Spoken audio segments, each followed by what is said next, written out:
อรุณสวัสดิ์เช้าวันใหม่เช้าวันนี้อากาศดีๆแสงแดดออกมาแล้วสว่างสวย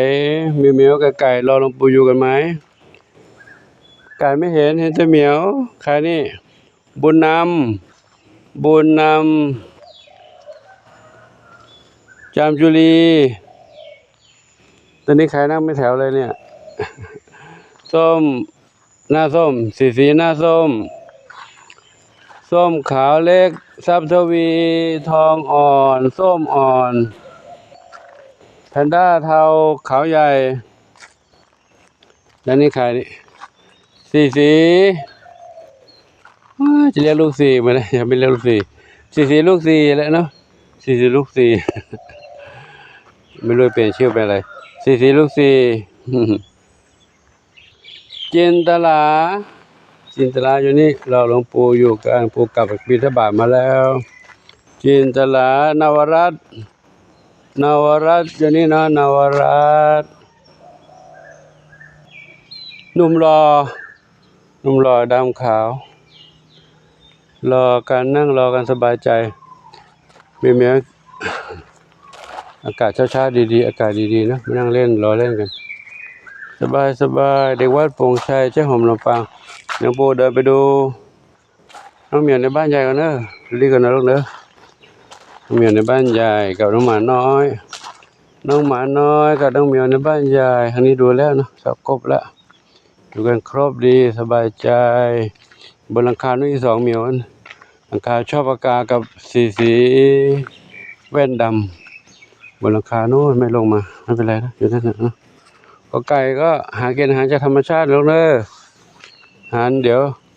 ค่อยกินเป็นมื้อไปนะกินตลอดเวลาไก่กินได้ตลอดเวลาแหละเดี๋ยวก็ให้กินไปเรื่อยๆครับเจนวรัตน์รอเลยนะจุรัตน์เจนวรัตน์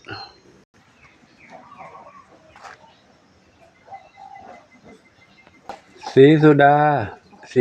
อยู่นี่สีสุดาโอ้ยหมาน้อยนั่ง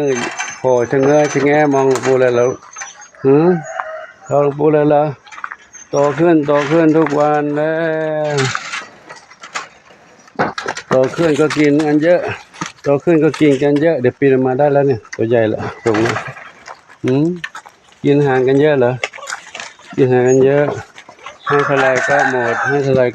ดกินไม่พอกินแล้วดีใจอยากจะออกแล้วอันนี้ยังไม่ออกลูกไม่ออกเนาะกูมีงานต้องทำลูกเนอะเดี๋ยวก็นอนเนาะลูกเนอะก็ไก่ก็มารอก็ไก่อยู่ตรงนี้อันนี้ก็ไม่ได้กวาดเลยเนาะใบไม้ก็ร่วงตรงนี้มีเมียก็รอหลวงปู่ตรงนี้กันมีเมียในบ้านรอหลวงปู่ตรงนี้กันเดี๋ยวปู่เข้าไปหาลูกเดี๋ยวไปหาเนาะมาเข้ามาแล้วทักทายเช็คชื่อก่อนเลิกมันนู้นกันเลยสุพรรณษามีสุขขวัญจิตส้มขาวใหญ่หนึ่งเดียวชวนฝันใหญ่เจดีดำสนิทดำเล็กหางกวักขาวเทาบุญสมเต่าทองน้องมีบุญแอบอยู่ตรงนั้นเด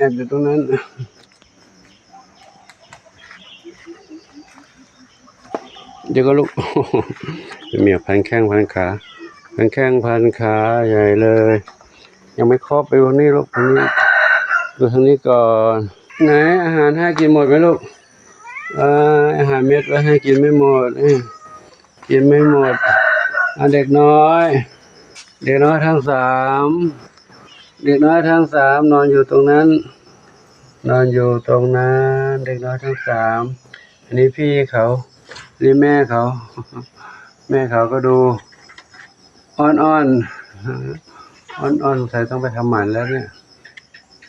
ทำวัคซีนก่อนเนาะยังไม่ได้ทำวัคซีนเลยทำหมันเดี๋ยวเรากันเรื่องวันที่2ที่1ที่2นี่ครับลูกทองเล็กอยู่นี่เนาะทองเล็กดีน้องทั้ง3สบายดีเนาะอยู่นี้ครบสมบูรณ์อันนี้ปุยฝ้ายน้ำเพชร น้ำเพชรปุ๋ยฝ้ายน้ำเพชรอยู่นี่ปุ๋ยฝ้ายอยู่นี่นะปุ๋ยฝ้ายอยู่นี่เดี๋ยวไปดูทางนู้นอีกลูกทางนู้นยังไม่ครบเลยทางนู้นดูทางนู้นอีก2 บ้าน2 ครอบครัวผลไม้กับดอกไม้ผลไม้กับดอกไม้ผลไม้ทั้ง4ผลไม้ทั้ง5ดอกไม้ทั้ง4 เล่นกันมาทางนี้ดูดอกไม้ก่อนดอกไม้ทั้ง5ก่อนไหนวิ่งไหนอยู่ไหนให้พูดดูหน่อยดอกไม้ทั้ง5นี้กุหลาบอันนี้ใครลูกชบาอยู่นี่ชบากุหลาบไหนอีกเขาวิ่งน้องไปไหนล่ะอีกใจนี้ใครลูกมะเล่ไหนดูสิมะเล่ก็ดิมะเล่อยู่นี่มะเล่แล้วพี่กุลอยู่ไหนพี่กุลอยู่นี่แหละพี่กุลคอขาวอยู่นี่มาด้านนี้ดูน้องผลไม้บ้างผลไม้อ่อนผลไม้กินหาหมดเลยกินอาหารเก่งพวกเรากินอาหารเก่งเนาะกินอาหารเก่งอยากจะออกแล้วยังไม่ออกลูกกูปล่อยมาไม่ไหวเดี๋ยวรับไม่ไหวลูกเดี๋ยวก่อนเนาะเดี๋ยวรอปูทำอะไรแล้วเสร็จก่อนค่อยออกมาลูกเด้อเดี๋ยวปูดูน้องๆดูพี่ๆก่อนพี่อันนี้ก่อนเนาะครับวันนี้ก็ขอนำภาพบรรยากาศยามเช้าวันนี้ให้กับทุกท่านได้รับชมกัน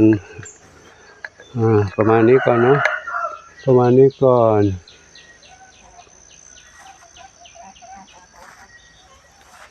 พี่เมียก็พี่เล่นบนนี้นี่ชื่ออะไรนะลูกชื่ออะไรนะ นี่ชื่ออะไรลูกกูจำไม่ได้เลยนี่ชื่ออะไรนะกุหลาบ ชื่อกุหลาบกับมะลิใช่ไหมลูกมะลิหางอมะลิกุหลาบมะลินี่บุญนำกุหลาบมะลิบุญนำดำเล็กหางกวักดำสนิทสุพรรณษาส้มขาวใหญ่ขาวเทาคนฝันใหญ่มีสุขหนึ่งเดียวขวัญจิตเจดีนะขอยุติไว้ที่นี้นะขออนุโมทนาสาธุขอบุญกุศลทั้งหลายจงอำนวยพรให้ทุกคนทุกท่านพบความสุขความเจริญมีความสุขกายสุขใจปรารถนาสิ่งใดขอได้ทุกความมุ่งมั่นปรารถนาทั่วกันทุกคนทุกท่านเถิดสาธุอายุวโนสุขังพลัง